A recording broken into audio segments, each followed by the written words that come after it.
हमारे साथ आपका आवाज़। आइए मिलवाते हैं चंदन श्रीवास्तव जी से। नमस्कार जी सर। नमस्कार। क्या आप जो है हमारा भारत संकल्प यात्रा विकसित भारत मोदी जी की गारंटी चल रही है, क्या कहना चाहेंगे? इसमें बहुत सारी योजनाओं का लाभ मिल रहा है जनता को। जनता इसका लाभ ले रही है। फ्री में राशन मिल रहा है, उज्ज्वला गैस की सर्विस है, आयुष्मान कार्ड है, बहुत सारे लाभ हैं। आवास क्या कहते हैं, स्वनिधि योजना है, पीएम आवास योजना है। सारी चीज़ों का लाभ जनता उठा रही है इसका। अब क्या चाहिए जनता को? ऐसी सरकार पहली बार हुई है जिसमें इतना लाभ जो है मिल रहा है।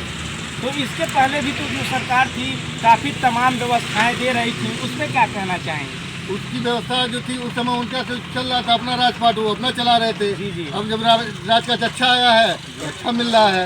उस समय राशन फ्री में नहीं मिलता था, गैस सिलेंडर महंगे दामों पे मिलता था।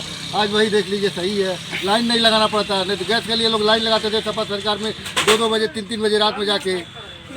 लेकिन ये बताइए कि जो जनप्रतिनिधि हैं, कुछ जो मान लीजिए कि जिनके पास काफ़ी धन संपत्ति है, वो भी अंत्योदय और लाल राशन कार्ड का लाभ ले रहे हैं, उसके बारे में क्या कहना चाहिए? अब ये तो उस एरिया के जो भी माननीय हैं उनके ऊपर डिपेंड करता है कि वो कैसे उनका चयन हो रहा है। ये तो चयनकर्ता के ऊपर डिपेंड करता है। अगर आवास जिसका है उसको अगर आवास मिल रहा है तो ये आवास वालों को डूडा वाले की गलती है। उनको जांच करना चाहिए, जो पात्र हैं उनको देना चाहिए।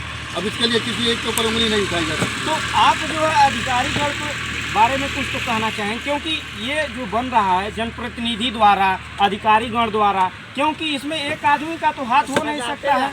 जाहिर सी बात है, किसी एक आदमी का हाथ नहीं हो सकता है, क्योंकि सबकी मिली भगत है तभी चल रहा है। लेकिन इसमें तब भी बहुत सही है, अभी भी बहुत लोग जो पात्र हैं उनको ये सुविधा मिलती है। सरकार की मंशा होती है कि जनप्रतिनिधि द्वारा सबको समाज में सारी व्यवस्थाएं, सबका साथ सबका विकास। जी। लेकिन कहीं भी कुछ जनप्रतिनिधि हैं, कहीं भी जैसे बड़े बड़े पदाधिकारी हैं, क्षेत्राधिकारी हैं, उनके द्वारा किसी का शोषण होता है तो माना जाता है कि मुख्यमंत्री के प्रांगण में गुरु गोरक्षनाथ जी के प्रांगण में आकर के वो अपनी शिकायत को मौजूद करा सकें। लेकिन अगर वहां जाने के बावजूद भी अधिकारीगण एप्लीकेशन लेने के बावजूद भी अगर वो शिकायत नहीं नोट करते, तो आप उस पर क्या कहना चाहेंगे? माननीय मुख्यमंत्री जी के ऊपर अधिकारी हैं, जी, उनको संपर्क करेंगे, उनको ज्ञापन देंगे, भाई हमारा वहाँ सुनवाई नहीं हुआ है। अब उसके ऊपर जो अधिकारी है वो उसके ऊपर कार्रवाई करेंगे। नहीं कुछ होता है, मुख्यमंत्री दरबार लगता है, वहाँ जाके अपने शिकायत दे सकते हैं, डायरेक्ट मुख्यमंत्री जी से मिल सकते हैं। अब इतनी सारी सुविधाओं के बावजूद अगर वो वंचित रह जाते तो उनका भाग्य ही खराब है। अब क्या कर सकते हैं? कुछ बच्चे हैं जो कि प्राइवेट लिमिटेड कंपनियां हैं, जो कि क्षेत्र में शासन स्तर से भी, प्रशासन को भी पता है, सारी व्यवस्थाएं हैं प्राइवेट लिमिटेड कंपनियां में। जैसे कुछ संस्थाएं हैं, उनको बच्चों का खुलेआम शोषण किया जा रहा है, जैसे कि अधिक फीस अवैध वसूली हो रही है। इस पे आप क्या कहना चाहें? जो बच्चे हमारे क्षेत्र के पढ़ना चाहते हैं, माना जाता है कि देखिए आजकल के, सुनिए, जानकारी नहीं है तो हम बता रहे हैं कि अभी भी सरकार द्वारा चलाई जा रही है योजना के तहत LKG से लेके और BA तक की पढ़ाई में निःशुल्क व्यवस्था की जाती है। ये सरकार द्वारा ये नियम चलाया गया है। लेकिन वो सरकार जो नियम चला पा रही है, जनप्रतिनिधि द्वारा वो मिल नहीं पा रहा। प्राइवेट फीस जो इस समय अवैध वसूली खा, जैसे प्राइवेट स्कूलों के लिए भी ये चीज़ मान्य है कि जो सरकार द्वारा नियम चलाया गया है उसके तहत जो है बच्चों का एडमिशन लेकर उनका निःशुल्क शिक्षा प्रदान करें। लेकिन प्राइवेट लिमिटेड जो कंपनियां चला रहे हैं वो खुलेआम बच्चों का शोषण कर रहे हैं। तो है, आप उस पर दोष वो कम होना चाहिए, वो कम होना चाहिए। वो बच्चों को पढ़ाई ज़्यादा और फीस कम करना चाहिए, जो पढ़ाई कम होती है। ये भारतीय नागरिकता त्याग पे सर क्या कहेंगे आप? भारतीय नागरिकता का त्याग कर रहे हैं युवा इस समय के, उस पर क्या कहेंगे? भारतीय नागरिकता का त्याग कर रहे हैं मतलब नॉन इंडियन सिटीजन बन रहे हैं इंडियन सिटीजन से, उस पर क्या कहेंगे सर? आप इतना बता दीजिए कि जो बच्चों का अवैध वसूली किया जा रहा है, बच्चों से नहीं, बच्चों के गार्जियन से किया जा रहा है, सरकार की क्या मंशा है और सरकार क्यों इसको, सरकार को रोक लगाना चाहिए। ये तो सरकार जो है ना, सरकार रोक लगाए, सरकार को चाहिए उस पर रोक लगाए, मनमाना फीस ना वसूली करें। देखिए बच्चे बतन स्तर से भी लोगों को पता है, क्षेत्राधिकारी जो रिपोर्ट लगाते हैं उनको भी पता है, चीफ सेक्रेटरी, चीफ सचिव, सारे लोगों को पता है कि शिक्षण संस्थाओं में जो है गलत पैसा अवैध वसूली की जाती है। प्राइवेट स्कूलों में जो है गलत पैसा वसूल किया जाता है। जी जी। नॉर्मल इंसान अगर चाहे पढ़ाना तो वो नहीं पढ़ा पाएगा। एक तरह से माना जाता है बच्चे काउंसलिंग करा के जाते हैं, तो आपको पता नहीं होगा, मैं बता रहा हूँ, बच्चों द्वारा बताया जाता है कि काउंसलिंग कराने के बावजूद, शिक्षा संस्थान में जाने के बावजूद बताया जाता है शिक्षण संस्था में कि बच्चों को सीट फुल हो चुकी है। ये बताइए क्या सरकार शिक्षण में संस्था में अगर सीट फुल होती तो ऑनलाइन काउंसलिंग कराने के बावजूद भी बच्चों को संस्था में क्यों भेजती है? क्योंकि सरकार सीटें 60 से 64 सीटें देती है, फार्मेसी से लेकर के हर डिपार्टमेंट में, प्राइवेट लिमिटेड का, क्योंकि आधा सीट होता है डोनेशन का, आधा सीट होता है सरकारी संस्थाओं में। जो बच्चे काउंसलिंग योग्य हैं उनको भेजा जाता है, लेकिन बच्चों का खुलेआम एक शोषण होता है। और बच्चे क्योंकि उनके माँ बाप इतने योग्य नहीं होते हैं कि जा करके कहीं कंप्लेन करें। आप जनप्रतिनिधियों से या जो हमारे समाज में जो उसके शिक्षा संस्थान के व्यवस्थाएं हैं, जो कानून है, उनके बारे में बताएं। और जो बच्चों को योग्यता मिलनी चाहिए, पढ़ाई में लाभ मिलना चाहिए, जो कुछ बच्चे हैं इस समय स्कॉलरशिप फॉर्म भरे जा रहे हैं, तमाम व्यवस्थाएं हैं शिक्षा संस्थाएं में, प्राइवेट लिमिटेड में। जो गरीब का बच्चा है वो जाता है, लेकिन सोचता है कि हमको स्कॉलरशिप देगी सरकार, लेकिन तमाम व्यवस्थाएं, कुछ ऐसे फार्मूले लगा दिए गए हैं कि हमारे बच्चों को वो लाभ नहीं मिल पा रहा है। ये बताइए कौन ऐसा गरीब परिवार का है जिसके घर में 4 मोबाइल हो गए, 4 बच्चे हैं तो उनको वो मोबाइल चारों में डिजी लॉकर बनाना पड़ेगा, तब 4 बच्चों को स्कॉलरशिप मिलेगा। क्या सरकार की मंशा है गरीबों को क्या योजनाओं को लाभ दे पाएगी? ऐसे माना जाता है कि गरीब का बच्चा ही IAS PCS बनता है, ये इतिहास बताया गया है। लेकिन आज की जो सरकार की मंशा वो तो सब सही है, लेकिन एक तरह से माना जाए कहीं कहीं ये स्कॉलरशिप की जो व्यवस्थाएं हैं, आप इस पे 2 शब्द कहें अपने शब्दों से। और जो संस्थाओं में जो स्कॉलरशिप की व्यवस्थाएं हैं, आपको पता नहीं होगा कि जो समाज कल्याण के अधिकारी गण हैं उनके द्वारा उनका वेरीफाई नहीं किया जाता है, खुलेआम उनको जो है दबंग माफियाओं द्वारा खदेड़ दिया जाता। आप इस पे क्या कहना? जनप्रतिनिधि को भी पता है कि गरीब बच्चों को बहुत कम स्कॉलरशिप मिलती है, क्योंकि बच्चों को पता नहीं है, उनके माँ बाप उतने एजुकेटेड नहीं है कि उनको जो है वहाँ तक कहाँ कंप्लेन करना है, कैसे व्यवस्थाएं हैं, क्या चीज़ें हैं। आप उस पर 2 शब्द कहें सर। जो योग्य बच्चा होगा उसे ज़रूर मिलेगा, जी जी, उसके मेहनत पे मिलेगा। जो धांधली करने वाले हैं वो तो खैर आगे है ही है, और क्या कर सकते हैं। लेकिन सर ये हमारे क्षेत्र और हमारे ज़िले और हमारे इस योगी बाबा जी के ज़िले में ये बहुत दुखद घटना है कि अगर कोई भी क्षेत्र के बच्चे वंचित रह जाए शिक्षा से, स्कॉलरशिप से, तो ये हमारे क्षेत्र के लिए बहुत बड़ी दुखद बात है।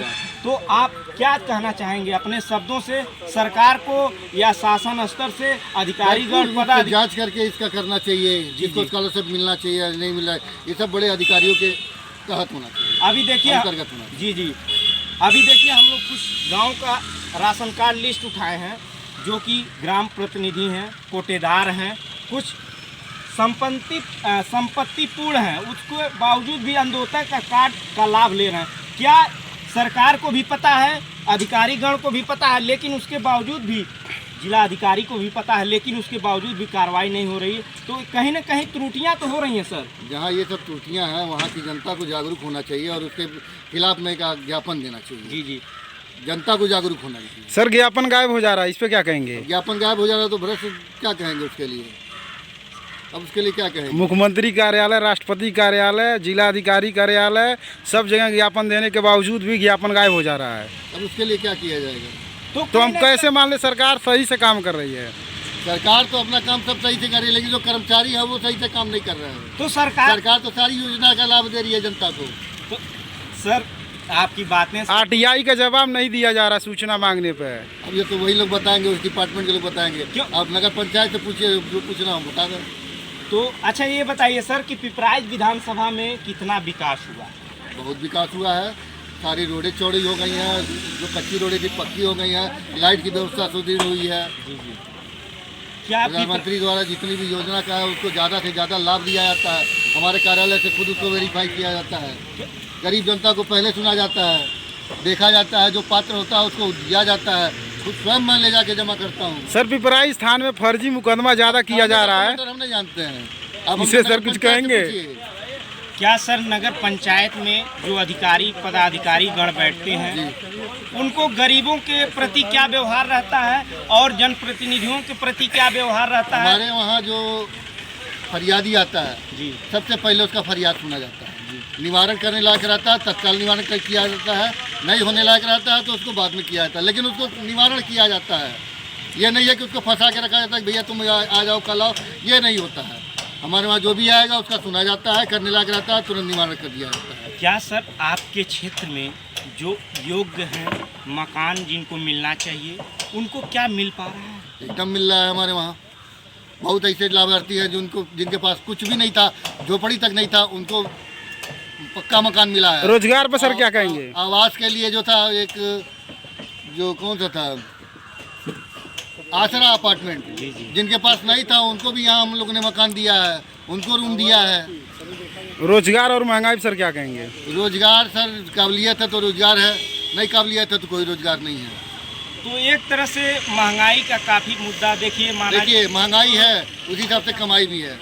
अच्छा ठीक है, अगर प्राइवेट लिमिटेड में भी है तो सैलरी आपको उतनी दी जाती है कि आप अपना सर्वाइव कर सकते हैं। नहीं हो पा रहा है सर सर्वाइव।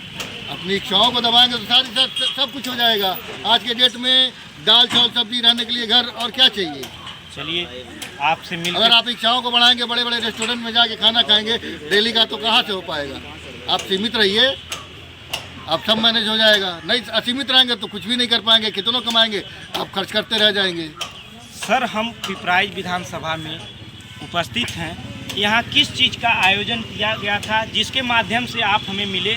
आपसे मिल के हमें बहुत खुशी हुई। और ये क्या प्रांगण रचा गया था जो कि भारत संकल्प यात्रा का ये गाड़ी है, ये हर नगर पंचायत क्षेत्र में जाता है। वहाँ के लोगों को ये जानकारी दी जाती है कि भारत सरकार द्वारा क्या क्या लाभ दिया जाता है, जनता को इसके बारे में जागरूक किया जाता है। जनता जो पात्र है उसको उसी हिसाब से फॉर्म भरने के लिए दिया जाता है। जैसे हमारे आधार सेंटर से हैं, हमारे गैस वाले हैं, जो पात्र में है यहीं तुरंत आवेदन ले लेते हैं, यहीं कर लेते हैं। बाद में उनको कांटेक्ट करके उनको बुला के वो चीज़ उस सुविधा का लाभ दिया जाता है। गैस का रेट सर महंगा हो गया, उस पर क्या कहेंगे? गैस का रेट तो सर उसके लिए क्या कहेंगे, वो तो सबके लिए महंगा हुआ, केवल मेरे लिए थोड़ी नहीं होता है। सरकार की मंशा है कि लोगों के पास योजनाओं का लाभ हो। जो अभी हम दिखा रहे थे पिपराइच विधानसभा में एक पंडाल लगा हुआ था, इन्होंने एक चीज़ें बताई हैं कि कहीं ना कहीं लोग करप्शन का काम कर रहे हैं अधिकारी से लेकर जनप्रतिनिधि द्वारा, लेकिन सरकार की निगाहें कहीं न कहीं झुकी हुई हैं। इस पे सरकार ध्यान दे करके ऐसे करप्ट लोगों को जो ऐसा गलत काम कर रहे हैं उनको शासन स्तर से प्रशासन स्तर से उनको जो है उनमें जो त्रुटियां हैं उसको रोकने का काम करे और उनमें कोई त्रुटियां पाई जाती हैं तो उनको सज़ा मिलनी चाहिए। क्यों सर? तो अभी हम लोग अपने चैनल के माध्यम से दिखा रहे थे मोदी सरकार की गारंटी की यात्रा जो है इस समय निकल पड़ी हुई है क्षेत्र में। हर ग्राम सभा में हर क्षेत्र में ये गाड़ी पहुंच रही है। माना जाता है कि प्रधानमंत्री जी द्वारा उज्ज्वला भारत महिलाओं को काफ़ी लाभ मिला है, लेकिन कहीं ना कहीं जनप्रतिनिधि द्वारा जो कि अधिकारीगण हैं उनके द्वारा कुछ लोगों का शोषण होता है। हम आपको ऐसे ही खबरों को रूबरू कराएंगे नेक्स्ट वीडियो में। हमारे साथ जुड़े रहें। धन्यवाद। आप देख रहे थे आपका आवाज़। नमस्कार।